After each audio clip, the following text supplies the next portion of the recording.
Donc, un petit mot sur les éliminatoires Coupe du Monde. Écoutez, nous avons fait 2 matchs au Maroc. Déjà, je tiens à remercier le Maroc de nous avoir accueillis ici, puisque dans le groupe de qualification, il y a très peu d'équipes qui ont un stade homologué. Donc, heureusement que le Maroc est là, puisque nous avons donc fait match nul à Marrakech contre la Guinée-Bissau le premier match. Et le deuxième match, nous avons gagné 3-0 donc, contre l'Éthiopie à Djadida, où nous sommes présents là ici au Mazagan, où nous avons été très bien accueillis. Un groupe un petit peu difficile? Le groupe pas facile, hein, c'est-à-dire bien sûr avec un favori logique qui est l'Égypte, qui a confirmé quand même par 2 victoires dès les 2 premiers matchs. Maintenant, ça peut être un groupe plus serré que prévu, puisque la Guinée-Bissau a beaucoup de qualité. Nous, on sait qu'on a une équipe intéressante aussi, qui peut chatouiller entre guillemets l'Égypte. Il ne faut pas oublier non plus la Sierra Leone, Djibouti, tout le monde aura son mot à dire, y compris l'Éthiopie, même si on a fait un très bon match contre l'Éthiopie. L'Éthiopie peut revenir aussi dans la course. Donc peut-être, j'espère, un groupe peut-être plus serré que prévu, notamment pour l'Égypte. En tout cas, nous, on a l'ambition de vraiment jouer notre chance à fond et on va tout faire pour.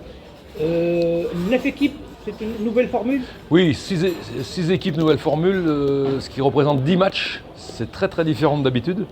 C'est un vrai championnat, un marathon. Donc ça va être très spécial quand même, et sur la longueur aussi. Il ne faut pas oublier que ça va se finir à octobre 2025, donc c'est très loin encore. Il peut se passer beaucoup de choses d'ici là. Il y a la CAN entre-temps, donc après la CAN, dans les équipes, il peut y avoir aussi un changement générationnel. Vous comprenez, une génération qui monte, une autre qui part. Donc tout est ouvert et nous, on va essayer de travailler sur la longueur et à moyen terme. Le Burkina, c'est un jeu de quel système? Nous, un jeu basé beaucoup sur la combativité, beaucoup sur la transition. On a des joueurs très rapides, beaucoup de joueurs en profondeur. Et surtout, notre arme principale, c'est vraiment la solidarité du groupe, la cohésion. Dans notre groupe, on a deux générations qui sont présentes. Une jeune qui monte, une un peu plus âgée qui est là depuis pas mal de temps. Et les 2 générations s'entendent très bien, c'est pas toujours évident. Donc il y a beaucoup de bonnes connexions dans l'équipe et on profite de ça. On a souvent gagné des matchs à l'arraché un peu et je dirais qu'on est une équipe qui ne lâche jamais rien.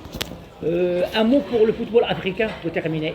Écoutez, le football africain est en plein essor, hein. On voit les académies qui se développent de plus en plus dans tous les pays.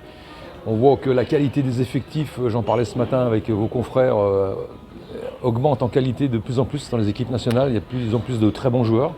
C'est ce qui va donner probablement une grande CAN, je pense, au niveau de la qualité, j'en suis persuadé. Et je pense qu'aussi l'exemple à suivre, c'est pas parce que je suis au Maroc que je dis ça, mais c'est la vérité. Le Maroc a un temps d'avance sur tout le monde au niveau des infrastructures de formation, infrastructures de terrain. Ils ont un temps d'avance sur tout le monde, donc c'est l'exemple à suivre. C'est pas parce que je suis là que je dis ça, c'est vraiment sincère.